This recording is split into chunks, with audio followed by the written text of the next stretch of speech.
मेरे प्यारे बच्चों, कैसे हो आप सभी। स्वागत है आप सभी का एसआर होम साइंस एकेडमी में।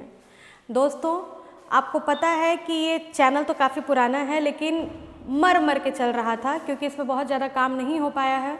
मैंने काफ़ी कोशिश की, लेकिन बच्चे, स्टूडेंट्स, मेरे दोस्त, किसी ने बहुत ज़्यादा सपोर्ट नहीं किया।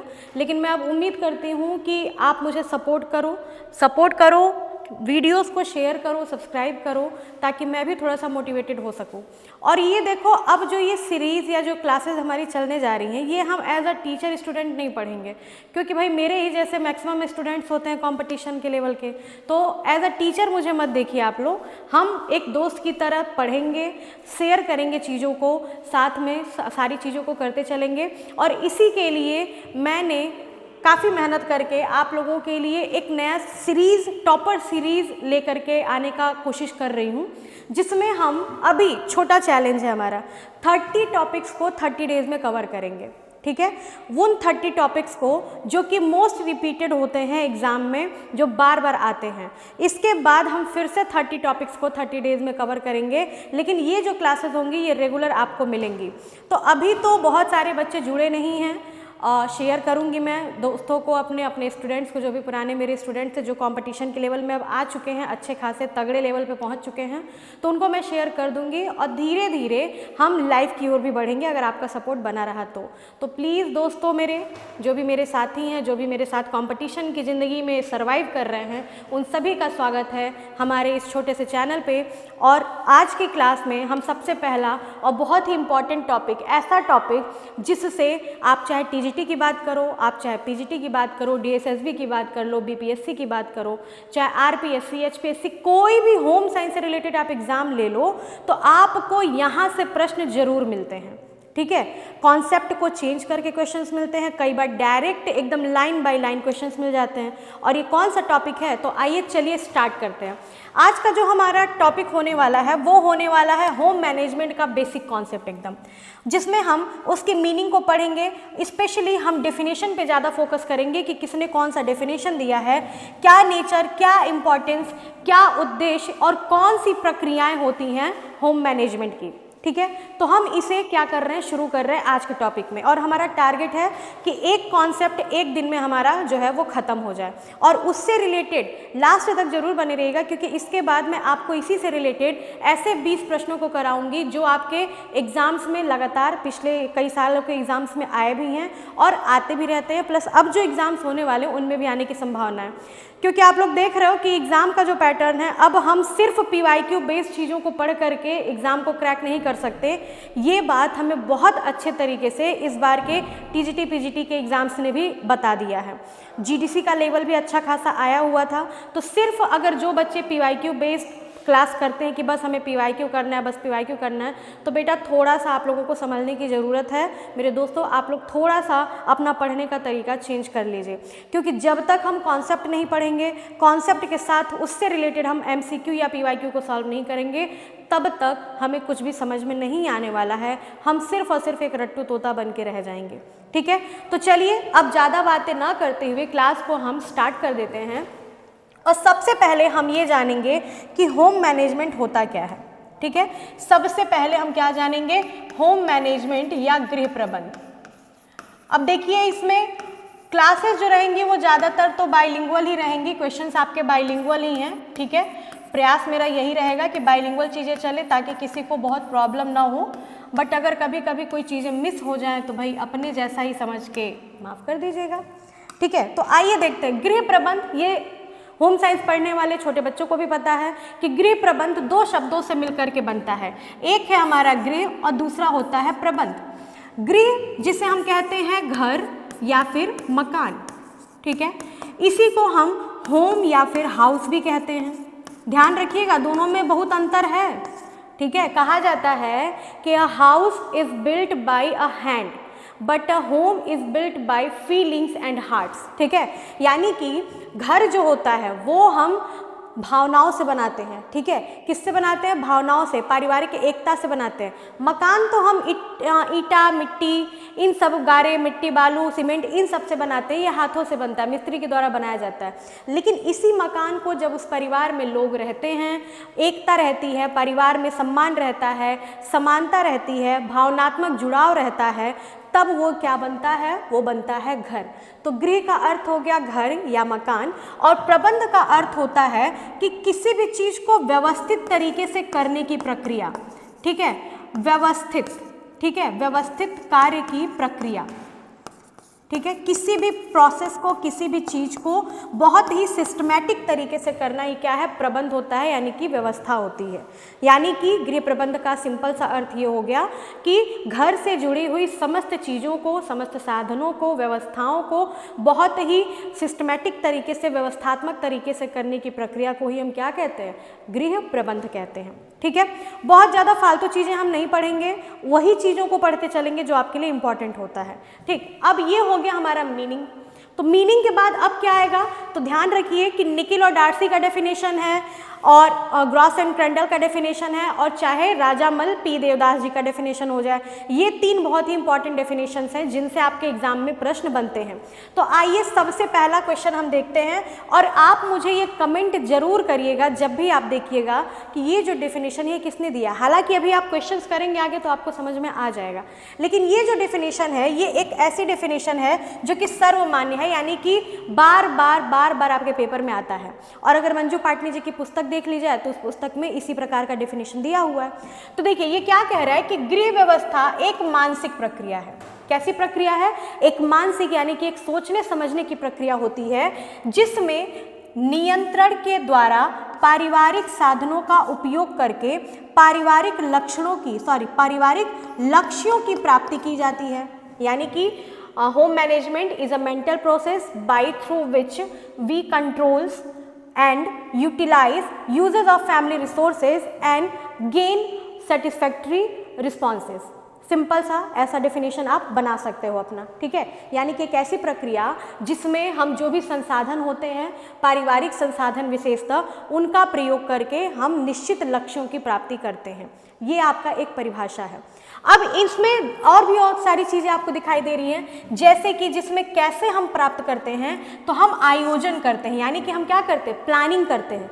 सबसे पहले कोई भी कार्य करने से पहले हम क्या करते हैं? प्लानिंग करते हैं। जैसे मान लीजिए हो सकता है आप लोगों में से कई लोगों का बर्थडे आ रहा हो, एडवांस में हैप्पी बर्थडे मेरी तरफ से, ठीक है। हो सकता है किसी का आज ही बर्थडे हो तो उसको भी मेरी तरफ से हैप्पी बर्थडे।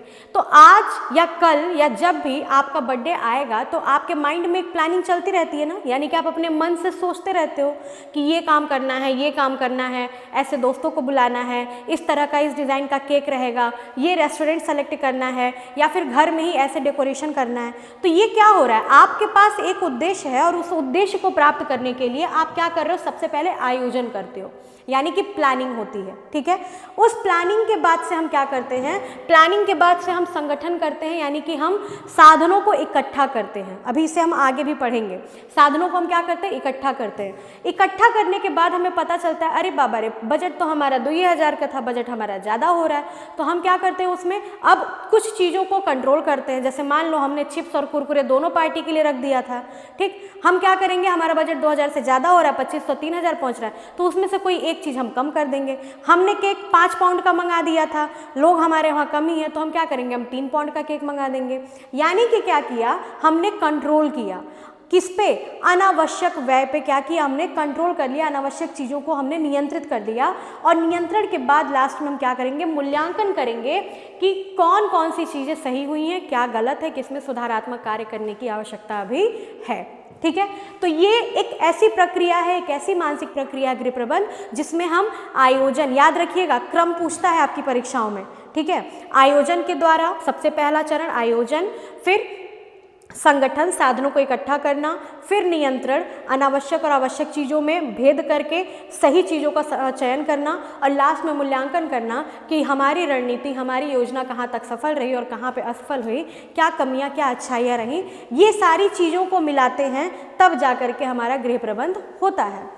इसमें साधन कौन कौन से आते हैं ये भी बहुत ज़रूरी है। तो ध्यान दीजिएगा कि ये जो धन है, जो ये समय है, जो ये शक्ति है और ये जो भौतिक वस्तुएं यानी कि मटेरियल गुड्स हैं, ये सारे के सारे हमारे कौन से साधन होते हैं? ये सारे हमारे अमानवीय साधन हैं।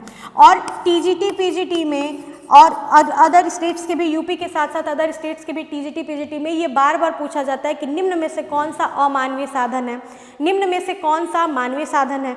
तो इसे भी हम अलग सेक्शन में पढ़ेंगे, बट अभी थोड़ा सा जान लीजिए कि वे साधन जो पर्टिकुलर किसी व्यक्ति के आंतरिक भावों से नहीं जुड़े होते हैं, जो सभी के लिए सामान्य होते हैं, वो क्या होते हैं? हमारे अमानवीय साधन होते हैं।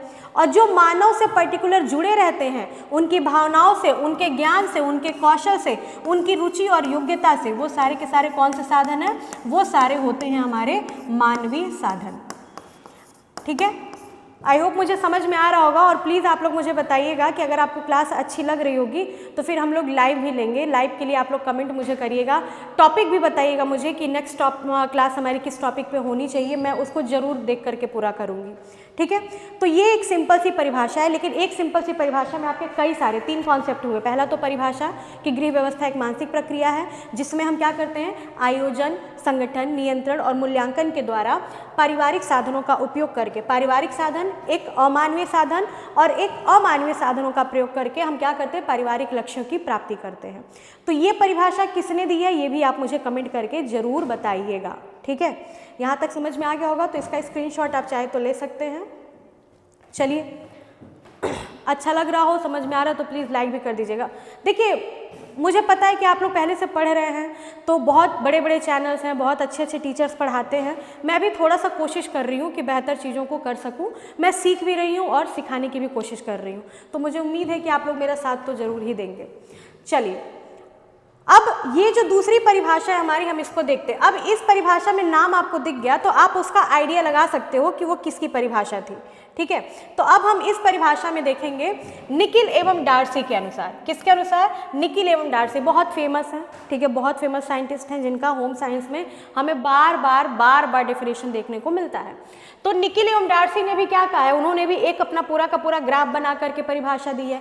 इन्होंने कहा है कि जो घर है, घर का संपूर्ण वातावरण, ठीक है, उसकी समस्याएं, उसकी परिस्थितियां और उनके अकॉर्डिंग जो वैल्यूज़ हैं, वैल्यूज़ को साथ में रख करके, लक्ष्यों को ध्यान में रखते हुए जो निर्णय लिया जाता है, जो डिसीजन मेकिंग का प्रोसेस होता है, जिसमें हम क्या करते हैं? अवलोकन करते हैं, सूचनाओं का मानसिक संग्रह करते हैं और साथ ही आलोचनात्मक विचार करते हैं, क्रिटिकल एनालिटिकल थिंकिंग करते हैं, जिसके द्वारा जो व्यवस्थापन प्रक्रिया है यानी कि आयोजन, संगठन, नियंत्रण और मूल्यांकन, उसके बाद हम साधनों का उपयोग करते हैं। यही चीज़ क्या कहलाती है? गृह प्रबंध कहलाती है।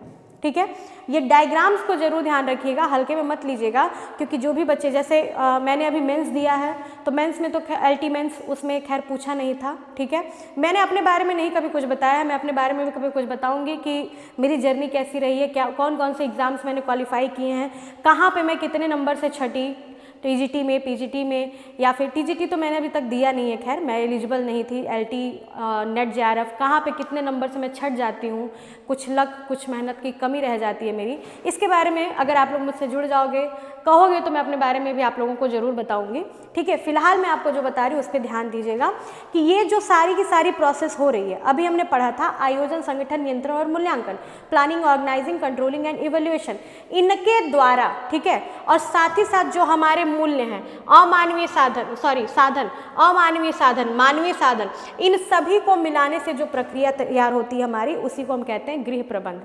यानी कि निकिल एवं डार्सी के अनुसार गृह प्रबंध एक ऐसी प्रक्रिया है जिसमें व्यक्ति अपने लक्ष्यों और अपने मूल्यों के आधार पर निर्णय लेता है। निर्णय कैसे लेता है? तो अवलोकनात्मक रूप से सूचनाओं का संग्रह करता है, आलोचनात्मक विचार करता है, फिर आयोजन, संगठन, नियंत्रण और मूल्यांकन के द्वारा मानवीय और अमानवीय साधनों का प्रयोग करके क्या करता है? लक्ष्यों की प्राप्ति करता है। ठीक है, यहाँ पे आप एक लाइन और ऐड कर सकते हैं, क्या कह सकते हैं कि किस चीज़ की क्या कर रहा है भाई, इतना सारी चीज़ें किस लिए हो रही हैं? तो लक्ष्यों की प्राप्ति के लिए। एक मिनट, ये सारी चीज़ें हो रही हैं किस लिए? लक्ष्यों की प्राप्ति के लिए। ठीक है, क्लियर है? तो ये हो गया हमारा डेफिनेशन। एक और डेफिनेशन अभी जिससे रिलेटेड आपको क्वेश्चंस आगे मिलेंगे। ठीक है, चलिए नेक्स्ट क्वेश्चन, नेक्स्ट हमारा एक और डेफिनेशन है जो कि बहुत फेमस है, और ये डेफिनेशन किन महोदय का है? जो भी बच्चे सीरियस कैंडिडेट हैं, जो पढ़ते हैं, जो भी मेरे साथी हैं जो पढ़ते हैं, उन्हें पता होगा कि ये राजामल पी देवदास का सेतु वाला कॉन्सेप्ट है, यानी कि बांध वाला। ठीक है, यानी कि राजामल पी देवदास जो कि एक बहुत ही फेमस गृह वैज्ञानिक हैं, होम साइंटिस्ट हैं, उन्होंने एक परिभाषा दी है कि गृह प्रबंध क्या है। गृह प्रबंध एक सेतु या बांध के समान है। सेतु या बांध का काम क्या होता है? जो वर्षा के जल को क्या करता है? एकत्रित करता है, और जब आवश्यकता होती है, जैसी आवश्यकता होती है, उस हिसाब से उस पानी को हम प्रयोग कर सकते हैं, उपयोग कर सकते हैं। तो इसी प्रकार गृह प्रबंध भी क्या है बच्चा? एक सेतु के समान है, एक बांध के समान है, जिसमें हम क्या कर सकते हैं? विभिन्न प्रकार के साधनों को, समय, शक्ति, धन, कौशल, ज्ञान, योग्यता, यानी कि विभिन्न प्रकार के मानवीय और अमानवीय साधनों को हम इकट्ठा कर सकते हैं, एकत्र कर सकते हैं गृह, ठीक है, और व्यवस्था यानी कि प्रबंध, इन दोनों के बीच वाली टोकरी में, यानी कि पुल में, बांध में इकट्ठा कर सकते हैं, जिसका बाद में हमें जैसा यूटिलाइज करना हो, जिस क्षेत्र में हम प्रयोग कर सकते हैं। शिक्षा के क्षेत्र में कर सकते हैं, उत्तम जीवन प्राप्ति के लिए, गृह निर्माण के लिए, संतुलित भोजन के लिए, और गृह से संबंधित जो भी अन्य क्रियाएं होती हैं, उन तमाम तरह के लक्ष्यों को हम क्या कर सकते हैं? प्राप्त कर सकते हैं। और जब लक्ष्यों की प्राप्ति होगी तो हमें किस चीज़ की प्राप्ति होगी? उत्कृष्ट जीवन की भी प्राप्ति होगी। ठीक है, तो आई होप कि ये आपको समझ में आ रहा होगा। शॉर्ट में अगर देखा जाए तो निकोलियम डार्सी ने भी कहा है, ग्रॉसियम क्रैंडल ने भी कहा है कि गृह प्रबंध एक प्रकार की मानसिक प्रक्रिया है, जिसके द्वारा हम सीमित लक्ष्यों, सीमित साधनों में ही, जो भी मानवीय अमानवीय साधन होते हैं, उनके द्वारा हम क्या कर सकते हैं? अपने पारिवारिक लक्ष्यों की प्राप्ति करके संतुष्टि प्राप्त करते हैं। इन्होंने भी यही कहा है कि गृह प्रबंध क्या है? एक सेतु या बांध के समान है, जिससे कि पारिवारिक लक्ष्यों की प्राप्ति की जा सकती है। ठीक है, तो ये कुछ 3 बहुत ही महत्वपूर्ण परिभाषाएं थीं। अब इन परिभाषाओं के बाद से हम एक छोटे से कॉन्सेप्ट पे आ जाते हैं, जो कि बार बार सीक्वेंस लगाने के लिए और भी कई तरह की चीज़ों में डायरेक्ट क्वेश्चंस आते रहते हैं। कई बार ये डेफिनेशन दे देगा और उसका आंसर आप लोगों से पूछ लेता है। यूजीसी नेट के पेपर में भी यही करता है। ठीक है, असिस्टेंट प्रोफेसर के पेपर में भी बच्चा यही करता है, तो ध्यान रखिएगा। अब देखिए, गृह प्रबंध की प्रक्रिया, प्रोसेस क्या है? तो वही 4 स्टेप होंगे।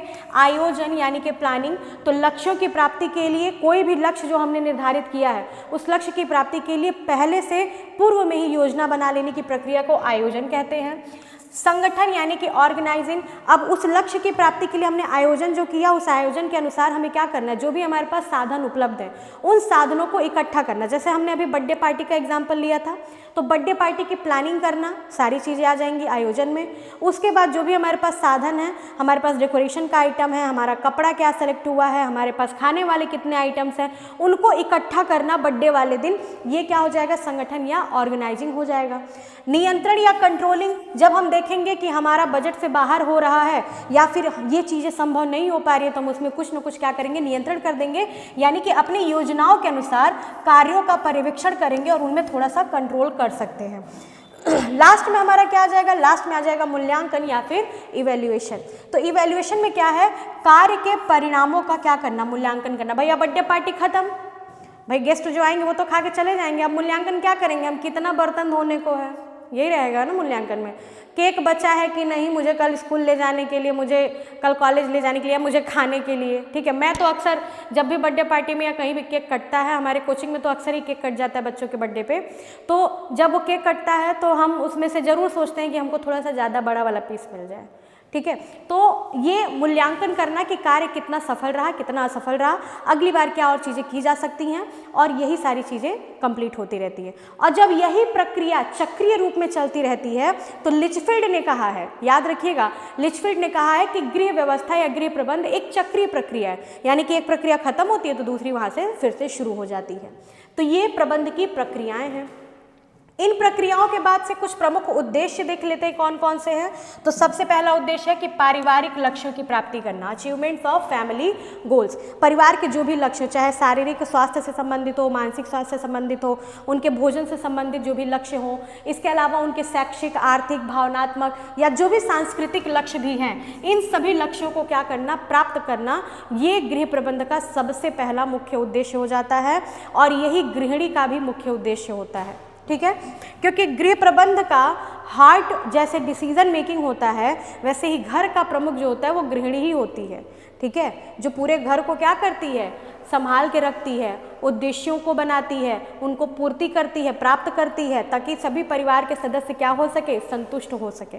ठीक है, इसके बाद से संसाधनों का क्या करना, अधिकतम उपयोग करना, ऑप्टिमम यूज ऑफ रिसोर्सेज।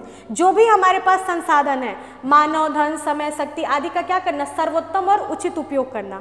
अब जैसे मान लीजिए कि गृहिणी को सुई धागे से कढ़ाई करने आता है, सिलाई करने आता है, पढ़ी लिखी है, बच्चों को पढ़ा सकती है, तो वो अपने पर्सनल, अपने जो इंडिविजुअल उसके जितने भी कौशल हैं, उन कौशलों का प्रयोग करके भी वो परिवार के लक्ष्यों की प्राप्ति कर सकती है, धन की बचत कर सकती है। ठीक है, आर्थिक रूप से सक्षम भी हो सकती है, एक्स्ट्रा इनकम जनरेट कर सकती है। तो ये भी एक तरह का इसका उद्देश्य हो जाएगा। फिर समय की बचत होती है। जब हम प्लानिंग करके काम करते हैं, हम उद्देश्यों को निर्धारित पहले ही कर लेते हैं, तो हमारा समय का क्या होता है, बचत होता है। कब बचत होता है, जब हम कार्य को सही ढंग से योजना बनाकर समय की क्या कर सकते हैं, बचत कर सकते हैं और फिर उसका उपयोग कर सकते हैं। आपने देखा होगा कि कई महिलाएं ऐसी होती हैं घर में, ठीक है, जो दिन भर बेचारी किचन में ही रह जाती हैं, उनके काम ही नहीं कभी खत्म होते हैं। और कुछ महिलाएं ऐसी होती हैं जो अपना सुबह का काम सेपरेट, दोपहर का काम सेपरेट और रात का काम सेपरेट करके जल्दी सिस्टमेटिक तरीके से करके योजनाओं के द्वारा वो क्या करती हैं, वो अपना समय बचा लेती हैं आराम करने के लिए, किटी पार्टी करने के लिए, एंजॉय करने के लिए। ठीक है, इसके बाद है शारीरिक एवं मानसिक संतोष, यानी कि फिजिकल एंड मेंटल सेटिस्फैक्शन भी गृह प्रबंध का एक प्रमुख उद्देश्य है।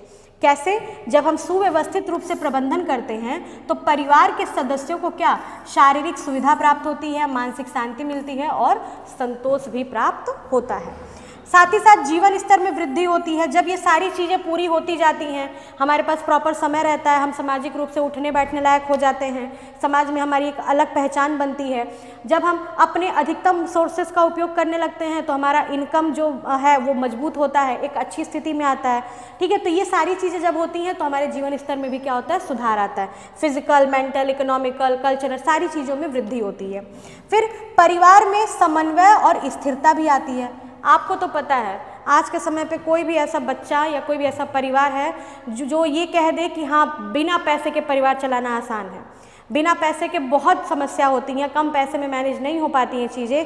तो जब हम गृह प्रबंध का प्रयोग करते हैं तो हम धन का व्यवस्थापन, समय का व्यवस्थापन, अपने कौशल का व्यवस्थापन, सभी चीज़ों का जब हम व्यवस्थापन करते हैं तो कम से कम संसाधनों में भी अधिकतम उपयोग करके हम क्या कर सकते हैं, परिवार के बीच में, सदस्यों के बीच में समन्वय स्थापित किए रह सकते हैं, स्थिरता आ सकती है हमारे पारिवारिक स्थिति में। ठीक है, तो ये क्या है, ये इसके कुछ प्रमुख उद्देश्य हैं जो कि हमारे किसके उद्देश्य हैं, गृह प्रबंध के। आई होप कि यहाँ तक आपको समझ में आया होगा, क्लियर होगा। कोई भी कन्फ्यूजन किसी भी प्रकार का होगा तो आप मुझे कमेंट कर सकते हैं, क्योंकि अब इसके बाद से हम करेंगे क्वेश्चंस को। ठीक है,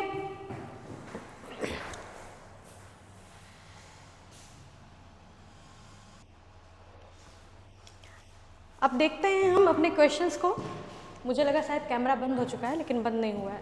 ठीक है, चलिए देखते हैं पहला क्वेश्चन क्या है। टोटल 20 क्वेश्चंस हैं, जो हमने कॉन्सेप्ट अभी पढ़ा है उसी से रिलेटेड सारे क्वेश्चंस हैं, एक्सप्लेनेशंस भी हैं। ठीक है, और कुछ दिनों बाद मैं होम साइंस का अपना बनाऊंगी व्हाट्सएप या टेलीग्राम चैनल, तो उसमें मैं ये सारे PDF आप लोगों को देती जाऊंगी। आप लोग तब तक के लिए चाहें तो स्क्रीनशॉट ले सकते हैं। ठीक है, अब देखिए सबसे पहला क्वेश्चन क्या कह रहा है कि गृह प्रबंध आपके पास जो उपलब्ध है, यानी कि जो भी साधन उपलब्ध हैं उसका उपयोग करके वह प्राप्त करना जो आप चाहते हैं। यह सुप्रसिद्ध परिभाषा किस विद्वान द्वारा दी गई है? Home management is using what you have to get what you want. Who gave this famous definition? And the options are Gross and Kendall, Nikhil M. Darcy, Dr. Rajamal P. Devdas, Irene Oppenheim. ठीक है, चूँकि आप लोग live नहीं देख रहे हैं, recorded देख रहे हैं, तो इसलिए हम लोग आंसर्स भी जल्दी जल्दी देखते रहेंगे। चलिए इस क्वेश्चन का आंसर देख लेते हैं। आंसर क्या है? तो ऑप्शन नंबर ए, यानी कि ग्रॉस एवं क्रैंडल। जो पहली परिभाषा हमने पढ़ी थी वो ग्रॉस एवं क्रैंडल की थी कि जो भी साधन हमारे पास उपलब्ध हैं उनका प्रयोग करके हम क्या करते हैं, अपने लक्ष्यों की प्राप्ति करते हैं।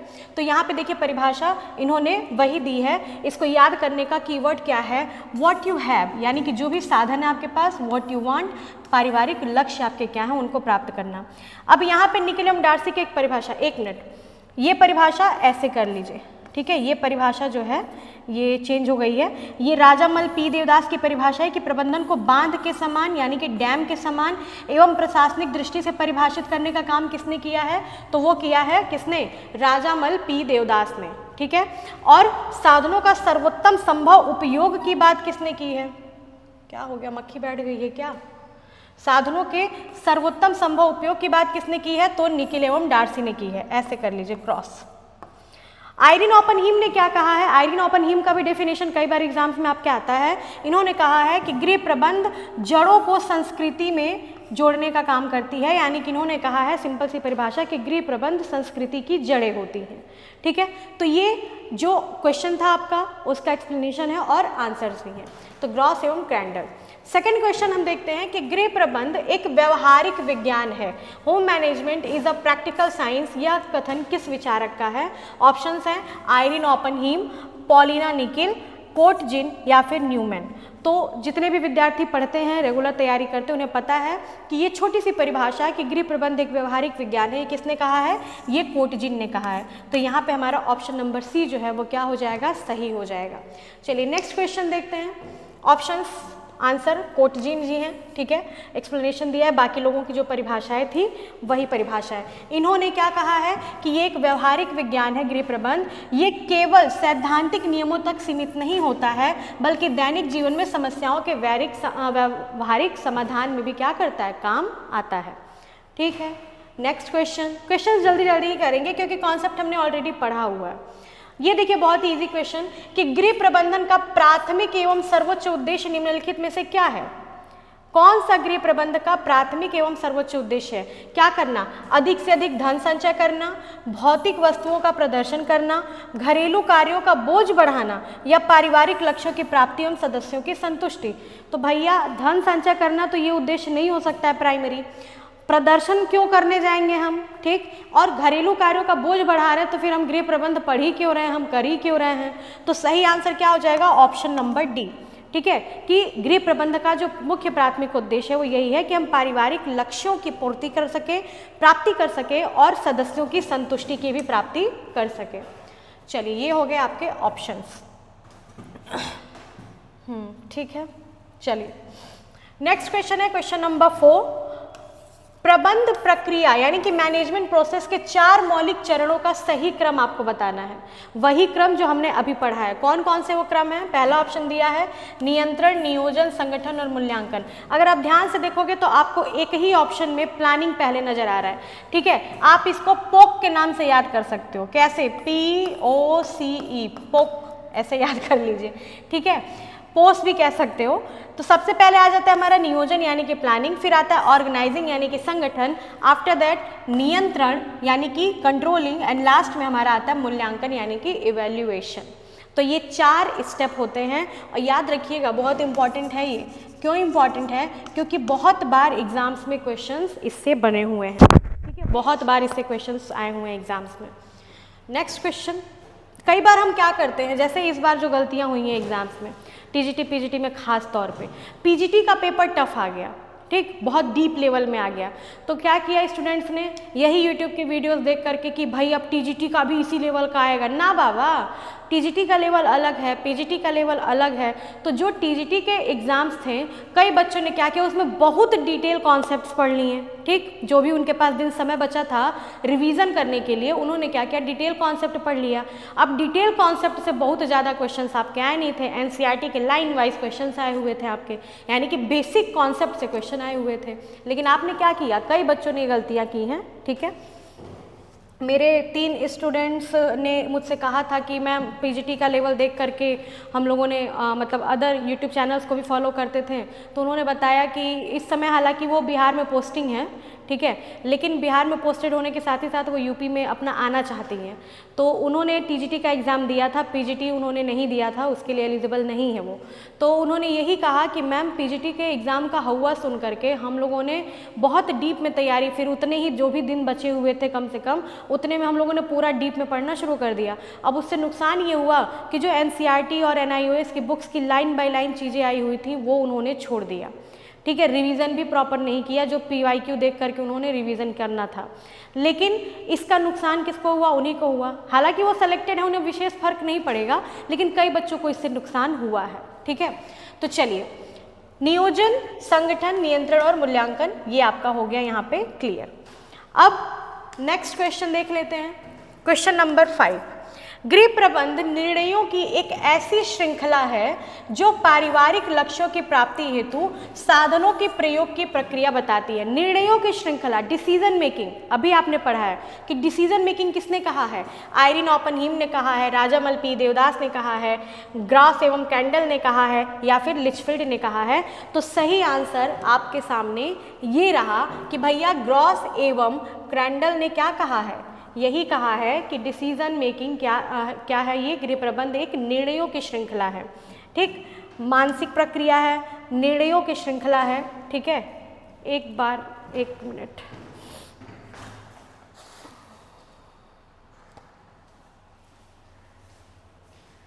चल रहा है।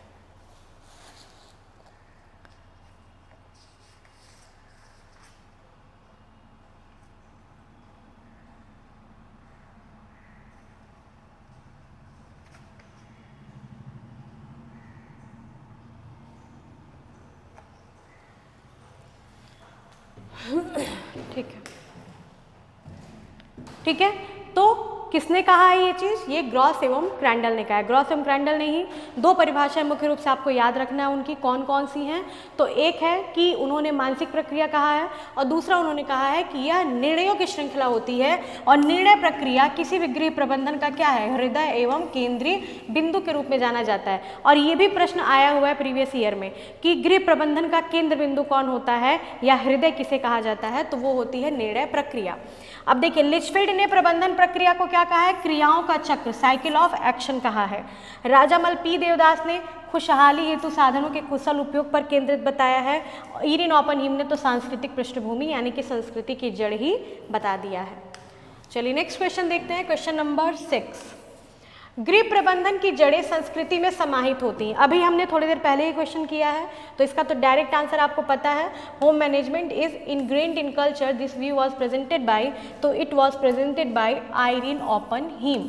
यानी कि ये जो डेफिनेशन है, ये जो डिस्क्रिप्शन पूरा है कि संस्कृति की जड़ होती है या गृह प्रबंधन का मूल संस्कृति है, तो ये सारी चीज़ें जब भी आपको संस्कृति वर्ड मिल जाए या फिर जब भी आपको जड़ या रूट या मूल शब्द मिल जाए, तो उसका आंसर सीधे सीधे आयरीन ओपनहीम को मार देना है। चलो नेक्स्ट क्वेश्चन देख लेते हैं, क्वेश्चन नंबर 7। प्रबंधन क्रियाओं का एक चक्र है। अभी मैंने बताया, तो ये भी याद रखो, जब भी चक्र, साइकिल ऑफ एक्शन की बात की जाए, तो वो कौन हो जाएंगे? तो वो हो जाएंगे हमारे लिचफील्ड महोदय। लिचफील्ड महोदय, ऑप्शन नंबर डी।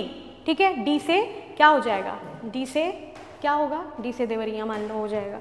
ठीक है, तो लिचफील्ड हो गया, क्लियर। नेक्स्ट क्वेश्चन देखते हैं, नेक्स्ट क्वेश्चन देखना है भाई साहब। चलो नेक्स्ट क्वेश्चन नंबर 8।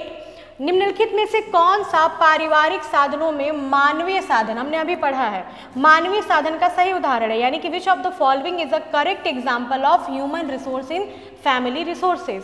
तो मनी एंड लैंड, धन एवं भूमि, आपका नॉलेज, आपका स्किल, आपका एटीट्यूड, घर के जितने हाउस होल्ड अप्लाइंसेज हैं वो, कपड़े एवं फर्नीचर, क्लोथ्स एंड फर्नीचर। तो मानवीय साधन की बात कर रहा है, तो मानवीय साधन कौन से साधन होंगे? जो प्रत्येक व्यक्ति के अलग अलग होते हैं।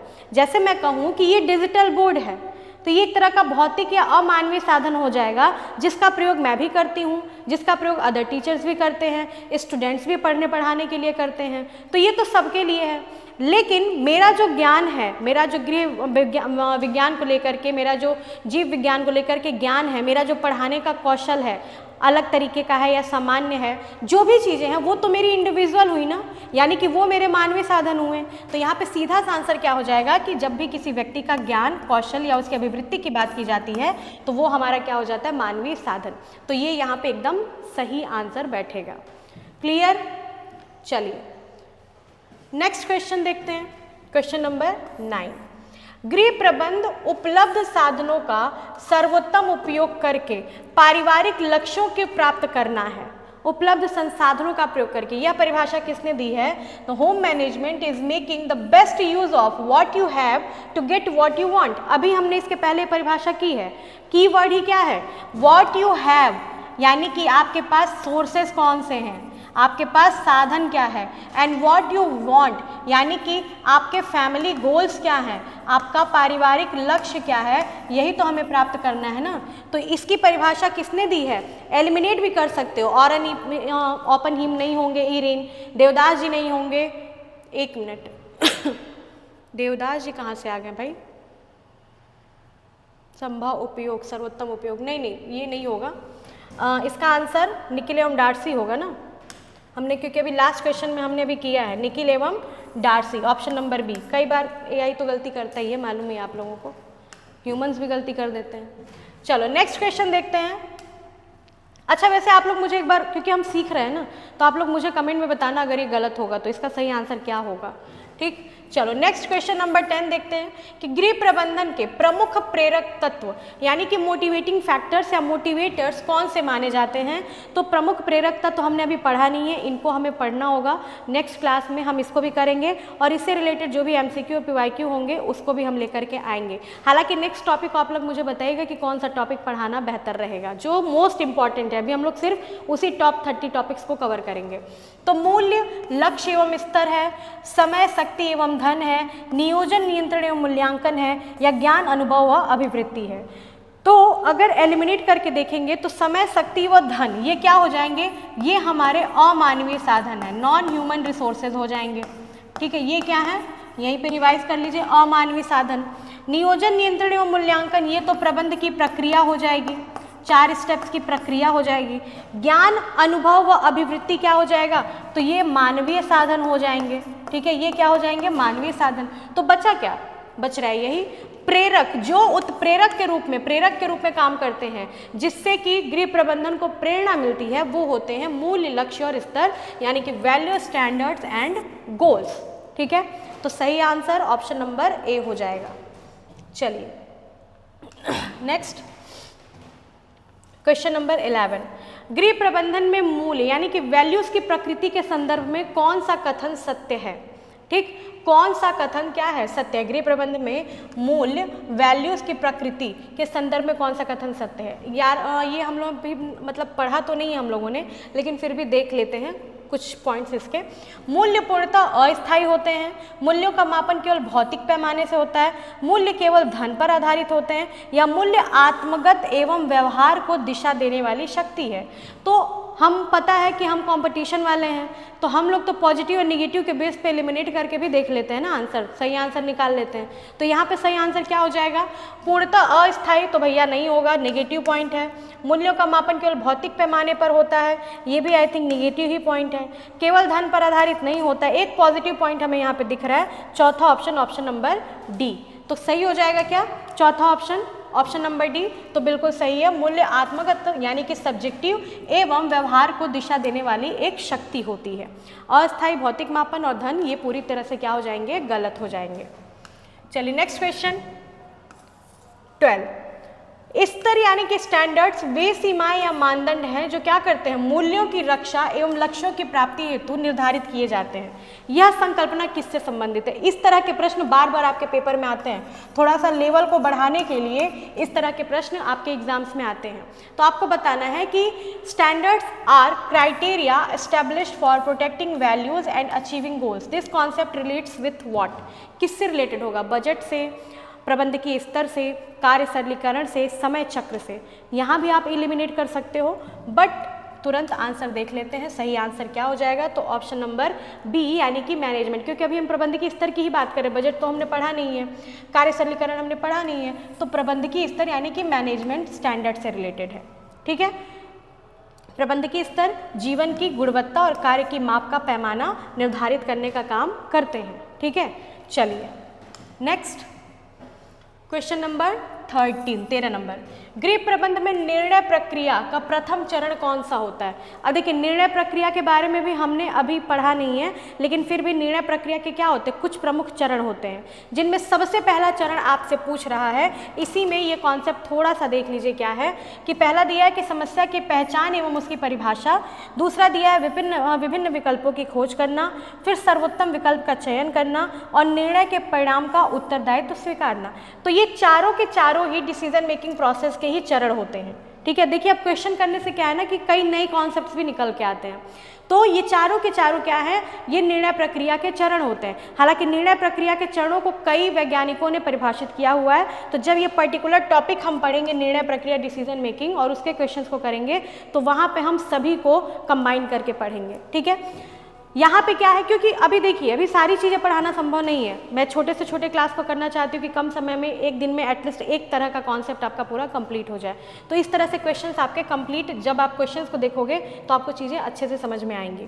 तो समस्या की पहचान और उसका परिभाषीकरण करना ही क्या होता है, सबसे पहला स्टेप होता है डिसीजन मेकिंग का। क्योंकि भाई हम समस्या ही नहीं जानेंगे, उसको आइडेंटिफाई ही नहीं कर पाएंगे, तो हम आगे क्या करेंगे। तो जब भी हम कोई डिसीजन लेंगे तो सबसे पहले हमें समस्या की पहचान करना होगा। नेक्स्ट स्टेप, क्वेश्चन नंबर 14, गृह प्रबंधन की प्रकृति यानी कि नेचर ऑफ होम मैनेजमेंट मुख्य रूप से किस प्रकार की प्रक्रिया मानी जाती है? क्या ये केवल शारीरिक एवं यांत्रिक प्रक्रिया है? क्या ये अचेतन एवं अनियोजित यानी कि अनकॉन्शियस एंड अनप्लान्ड प्रोसेस है? ये मानसिक एवं प्रशासनिक प्रक्रिया है या केवल बाहरी सजावट की प्रक्रिया है? कैसी प्रक्रिया है? तो गृह प्रबंधन की प्रकृति आपको पता है भैया कि सिर्फ शरीर से थोड़ी होगा, ये यांत्रिक प्रक्रिया तो है नहीं, मशीन तो चाहिए नहीं इसके लिए। अचेतन, पता चल रहा है बेहोश हैं और हम होम मैनेजमेंट प्लान कर रहे हैं, इम्पॉसिबल चीज़ है। बाहरी सजावट से तो सिर्फ मतलब है नहीं कि घर के बाहर फूल पत्ती लगा दिए, पेंटिंग डेंटिंग करवा दिए, टाइल्स मार्बल लगवा दिए, घर सज गया, सारा होम मैनेजमेंट हो गया, ये भी नहीं होगा। तो गृह प्रबंध क्या है, एक मानसिक और प्रशासनिक प्रक्रिया है, इसको याद रखिएगा। मानसिक शब्द का प्रयोग ग्रॉसम कैंडल के लिए होता है और प्रशासनिक शब्द का प्रयोग किया था राजामल पी देवदास ने, इसको भी याद रखिएगा। चलिए नेक्स्ट क्वेश्चन, क्वेश्चन नंबर 15। यहाँ तक देखिए अगर आप बने हैं तो आपका बहुत बहुत धन्यवाद, नहीं भी बने हैं तो कोई बात नहीं, कोई ना कोई तो ऐसा ज़रूर होगा जो यहाँ तक बना होगा। अगर आप यहाँ तक बने होंगे तो प्लीज़ आप कमेंट कर दीजिएगा। क्या कमेंट करेंगे? क्वेश्चन नंबर 15, मैं समझ जाऊँगी कि आपने यहाँ तक वीडियो को देखा है। अब देखिए, गृह व्यवस्था एक बांध के समान है जिससे साधनों रूपी जल का सदुपयोग लक्ष्यों की प्राप्ति हेतु किया जाता है। ये किसने दिया है? तो कई बार हमने पढ़ लिया, ये सिंपल सा डेफिनेशन दिया है डॉक्टर राजामल पी देवदास जी ने। सही आंसर, टिक। चलिए next question, question number 16, question number 16, पारिवारिक लक्ष्यों को समय की अवधि के आधार पर मुख्यतः किन श्रेणियों में वर्गीकृत किया जाता है? यानी कि जो पारिवारिक लक्ष्य उनके कई प्रकार होते हैं, तो इन लक्ष्यों को समय के आधार पर कितने भागों में वर्गीकृत किया गया है समय की अवधि के आधार पर? तो प्राथमिक एवं द्वितीयक, ये तो भाई समय के आधार पर नहीं होंगे, ये तो प्रायोरिटी के बेस पे हो जाएंगे। दीर्घकालीन, अल्पकालीन एवं साधन समाप्ति लक्ष्य यानी कि long term, short term and means and goals. व्यक्तिगत एवं सामाजिक लक्ष्य, भौतिक एवं अभौतिक लक्ष्य। तो ये सारे ऑप्शंस में से आपका जो सेकंड ऑप्शन है वो सही हो जाएगा, क्योंकि समय की बात हो रही है, यानी कि अल्पकालीन कम समय का, दीर्घकालीन ज़्यादा समय का, और साधन समाप्ति लक्ष्य यानी कि जब हमारे पास साधन का एंडिंग टाइम चल रहा हो तब की बात कर रहा है। तो बी ऑप्शन यहाँ पे आपका सही हो जाएगा। चलिए नेक्स्ट क्वेश्चन देखते हैं, क्वेश्चन नंबर 17, प्रबंध प्रक्रिया में नियंत्रण या कंट्रोलिंग का मुख्य कार्य क्या होता है? याद कर लीजिएगा वो बर्थडे वाला एग्जाम्पल कि दो चिप्स आ जाए या दो कुरकुरे अलग अलग वैरायटी का ब्रांड का आ जाए, तो क्या करोगे? नियंत्रण ही तो करोगे, कंट्रोलिंग ही तो करोगे। तो क्या है कि योजना के अनुसार कार्य की निगरानी करना व आवश्यकता अनुसार समायोजन करना, केवल भविष्य के लिए लिखित योजना बनाना, कार्य समाप्त होने के बाद ही हस्तक्षेप करना, या साधनों का आवंटन रोक देना। तो सही आंसर ऑप्शन नंबर ए हो जाएगा कि जो भी हम योजना के अनुसार हमारा कार्य चल रहा है या नहीं चल रहा है उसकी निगरानी करना, पर्यवेक्षण करना और आवश्यकता अनुसार उसमें परिवर्तन या समायोजन करना ही क्या कहलाता है? नियंत्रण कहलाता है। क्लियर है? आई थिंक आपको समझ में आ रहा होगा, क्लास अच्छी लग रही होगी, उम्मीद है मुझे, क्योंकि मुझे तो मज़ा आ रहा है पढ़ाने में। चलिए question number 18, last third question हमारा, प्रबंधन का अंतिम चरण मूल्यांकन होता है। इसका मुख्य उद्देश्य क्या है? मूल्यांकन का मुख्य उद्देश्य क्या है? क्या सिर्फ परिवार के सदस्यों की गलतियां खोजना कि उन्होंने क्या क्या गलतियां की, या भविष्य में किसी भी कार्य को करने से बच जाना कि हमसे ये गलती हुई है तो अब हम ये कार्य नहीं करेंगे, या फिर योजना की सफलता और विफलता का आंकलन कर भावी योजना यानी कि जो भविष्य में हम योजनाएं बनाने वाले हैं उनके लिए मार्गदर्शन प्राप्त करना, या फिर केवल धन का हिसाब किताब रखना कि भैया इतना रुपया खर्च हो गया, 2,000 रुपया था, 2,000 रुपया खर्च हो गया। तो ये तीनों ऑप्शंस आपके गलत हो जाएंगे। सिर्फ और सिर्फ ऑप्शन नंबर सी क्या होगा? सही होगा कि जो भी हमारी योजना थी, हमारा लक्ष्य था, वो पूरा हुआ है कि नहीं, सफल है या फिर विफल है, असफलता मिली है हमें या सफलता मिली है, इन सभी चीज़ों का निर्धारण करना ही क्या कहलाता है? मूल्यांकन, इवैल्यूएशन। ठीक है, चलिए नेक्स्ट क्वेश्चन देखते हैं। Question number 19। तो गृह प्रबंध में कार्य सरलीकरण। अब देखिए, गृह प्रबंध से पर्टिकुलर रिलेटेड सारे टॉपिक्स हैं आपके, और उसी से रिलेटेड जो भी कॉन्सेप्ट हैं वो सारे दिए हुए हैं। वर्क सिंप्लीफिकेशन का प्रयोग मुख्यतः किन संसाधनों के बचत हेतु किया जाता है?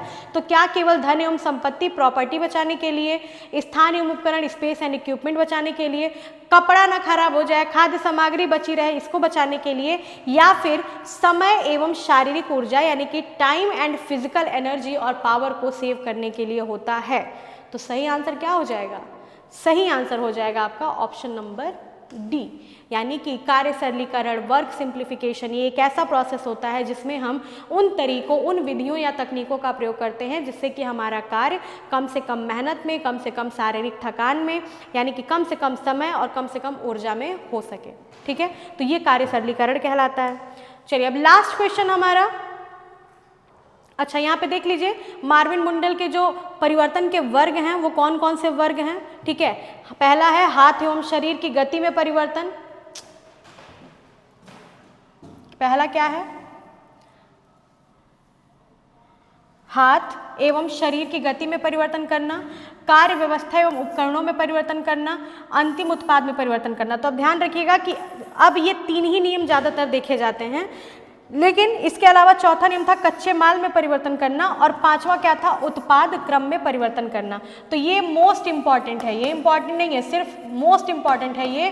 क्यों? क्योंकि आपसे पूछा जाता है मार्विन मुंडल के तीनों वर्गों के नाम, पांचों वर्गों के नाम, या निम्न में से कौन कौन से वर्ग सम्मिलित हैं, कौन से नहीं सम्मिलित हैं, या चरण में क्वेश्चन पूछ लिया जाता है कि स्टेप वाइज इसको लगाओ, असेंबल करो।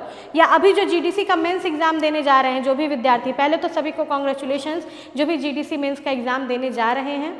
ठीक है, और जो भी तैयारी आप लोग कर रहे हैं आप लोग बेहतर तरीके से करिए। मैं ये नहीं कह रही हूँ कि मैं ही आपकी तैयारी करा दूंगी, आपको जहाँ से सोर्सेज मिल रहे हैं आप वहाँ से अपनी अच्छी से अच्छी तैयारी करिए। ठीक है, तो आप इन पॉइंट्स को ध्यान रखिएगा कि कार्य सरलीकरण का मुख्य उद्देश्य कम समय और कम ऊर्जा का व्यय करके ही कार्यों को करने की प्रक्रिया होती है, और इसके लिए मार्विन मुंडल ने 5 परिवर्तन के वर्ग बताए हैं। इन 5 परिवर्तन के वर्गों का नाम लिख लीजिए।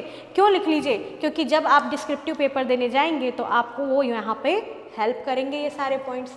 ठीक है, चलिए अब लास्ट क्वेश्चन हमारा 20 क्वेश्चंस। गृह प्रबंधन का मुख्य केंद्र बिंदु निम्नलिखित में से क्या है? ठीक है, what is the focal point और central core of home management? तो परिवार के सदस्यों की आवश्यकताएं एवं संतोष की पूर्ति करना, केवल घर की सजावट करना, रख रखाव करना। क्या केवल घर की सजावट कर दी जाए, रख रखाव कर दिया जाए, सामान सही से रख दिया जाए तो यही लक्ष्य हो जाएगा? तो नहीं भैया, ये तो गलत ऑप्शन है। मासिक बचत को बैंक में जमा करना, ये तो बजट बचत में अंतर्गत आ सकता है, लेकिन गृह प्रबंधन में सिर्फ इसका होना ये बात हजम नहीं हो पाएगी।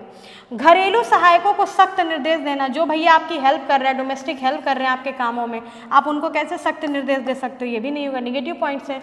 पॉजिटिव क्या है? सिर्फ एक कि परिवार के सदस्यों की आवश्यकता एवं क्या करना, संतोष की प्राप्ति या पूर्ति करना। ठीक है, तो ये आपके बेटा 20 क्वेश्चंस आप सभी के थे, और बहुत अच्छा लग रहा है मुझे फिर से शुरू करके चीज़ों को। मुझे नहीं पता कि चीज़ें कहाँ तक अच्छी जाएंगी, क्या फिर से वही 7 व्यूज़, 10 व्यूज़, 15 व्यूज़ ही रहेंगे, या फिर आप लोग शेयर करोगे, साथ दोगे मेरा, ताकि मैं लंबे समय तक चीज़ों को अच्छे से कर सकूँ। तो उम्मीद तो यही है मुझे। और अगर आपने यहाँ तक देखा है वीडियो को तो प्लीज़ आप कमेंट ज़रूर कर दीजिएगा फिनिश लाइन। क्या करोगे कमेंट? फिनिश लाइन, कि आपने एकदम फिनिश लाइन तक मेरा साथ दिया है और आपकी बहुत बहुत आभारी रहूँगी मैं। तो आज की क्लास हमारी यहीं पे समाप्त करते हैं। 1 घंटे से कम में ही हमने एक बहुत ही इंपॉर्टेंट, जो बच्चे बेसिक से शुरू कर रहे हैं या जो एडवांस लेवल पढ़ रहे हैं उन सभी के लिए यूज़फुल है। जो भी स्टार्टिंग से पढ़ रहे हैं या अब शुरू करने जा रहे हैं, जो ग्रेजुएशन या पीजी के बच्चे हैं, उन सभी के लिए बहुत यूज़फुल टॉपिक है। ठीक है, तो आप लोग अपना साथ, अपना प्यार बनाए रखिएगा। Thanks for watching. Please do like, share and subscribe. मिलते हैं किसी और धमाकेदार बढ़िया से टॉपर सीरीज़ के टॉपिक में। ठीक है, तब तक के लिए बाय एंड टेक केयर।